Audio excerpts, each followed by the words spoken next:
It's like they needed some kind of spark, or maybe all they needed was a little magic. Next year, Michigan State will bring back 16 starters, but they brought back 19 last year and won 3 less games. Fans grab their favorite concessions and come watch a ball game, but they don't see the hours of work that's put in before they come to their seats. The groundskeepers' work mainly goes unnoticed, but that doesn't bother them. They're here for other reasons. Over the last 10 years, esports has grown into a national brand, but these Michigan State students aren't playing the video games, they're creating their own. Like this one behind me called Plunder Panic. Now, the 10 cents that you pay at the counter for every bottle and can you buy doesn't help as much as you think. They paid 10 cents for the product, so they have to send these returns back out to get the money back.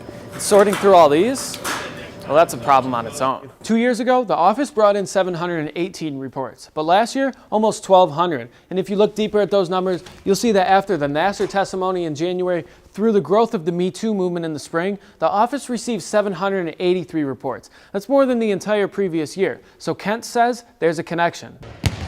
1,000 students attend Olivet College. 2/3 of them are athletes. Oh yeah, I'm so red, yep. At first glance, 3 of them might look like they don't belong. Oops. But they most certainly do. He loves it. Yes. Yeah. He's just one of the guys. Like there's a height difference, obviously. All 3 linked together by challenges. Not in sports, but in life. Aiden and Leanna and Vincent battle cancer, too. She is actually still on chemotherapy, so it's still present. It probably will never be gone, but it is stable right now. Team Impact is an organization that takes children struggling with life-threatening illnesses and pairs them with college sports teams. Being part of the team, I think for him was like, wow, like, really? Like, I get to do that?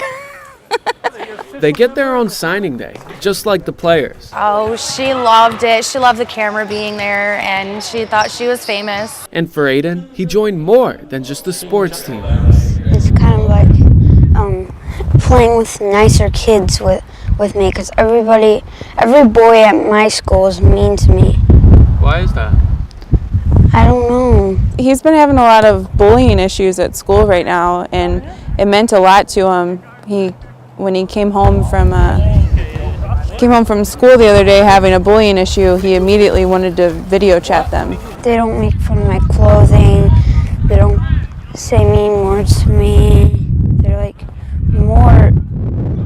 better of a friend. They may know a lot about sports, but this is an opportunity to learn more about life. Because he's been around a group of guys that really are willing to work hard, and with the hard work rate and having Aiden on the team, I think that's really kind of boosted his morale and our morales, and I just think it's really important that he's here. A lot of fun. It's better than Christmas. Yes, The rodeo doesn't come to Michigan too often. It's my favorite weekend of the year. It's my most exhausting weekend of the year, but definitely my favorite. It's worth it. But when it does, It's exciting to hear everyone's roar, and everyone's so excited to see the show. with its own unique, we'll say, flavor. If I had $1 for every time a kid entered those doors and goes, "It smells like animal," I'd probably be a millionaire. It's the best smell in the world. I love it. The MSU Rodeo Club puts on this show every winter at the MSU Pavilion on campus. We probably have, I would say, 500 animals, I think, over the weekend between the calves, steers, bulls, things like that. Tori Yans was a member of this club when she was a student. The rodeo is completely put on by students. It became so much a part of her that she can't miss it, even now. In college, the best times of my life being part of this rodeo club. The MSU Rodeo Club has been running the Spartan Stampede for 50 years now, and they've already won Best Indoor Rodeo Show 6 times. But that's not why the alumni come back year after year. They come back to see the people again. It's like their second family. It's very family-based. Rodeo is very family-based. Yeah, it's like a reunion coming back here. There's so many people in rodeo, but it's also a small world. So you just, you get to know everyone, and then you come to rodeos like this. With this group, it's all about the connection with each other. It is a family. We've been working at this for several months, and just so much hard work and tears have went into this rodeo. And of course, the connection with the animals. And it's so sweet because they're just like, they're these huge animals, but they're so, you just get the right one. They're so sweet. He's been used to eating all winter, so this is his first time actually back under a saddle this weekend. In East Lansing, I'm Michael Epps Focal Point News. USAG and MSU.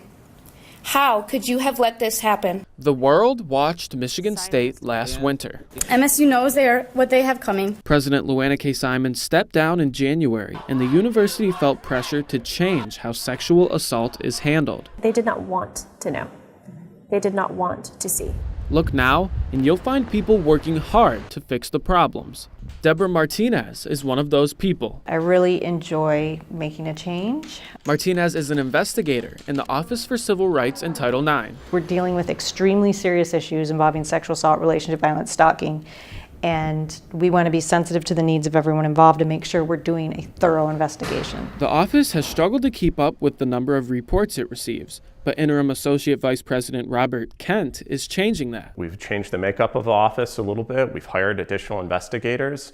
We have additional investigators externally. 2 years ago, the office brought in 718 reports, but last year, almost 1,200. And if you look deeper at those numbers, you'll see that after the Nassar testimony in January, through the growth of the Me Too movement in the spring, the office received 783 reports. That's more than the entire previous year. So Kent says there's a connection. These numbers don't represent to me something that wasn't happening before. It's just that people are now feeling empowered and comfortable coming forward, being able to speak up, and we can help them. And Martinez says that finally the culture is changing here. Michigan State now is being a place where we're telling people, talk about it. Bring us your issues. You don't have to be quiet about it anymore. Be vocal. We have resources. We have support. Tell us what happened so we can do something. In East Lansing, I'm Michael Epps, Focal Point News.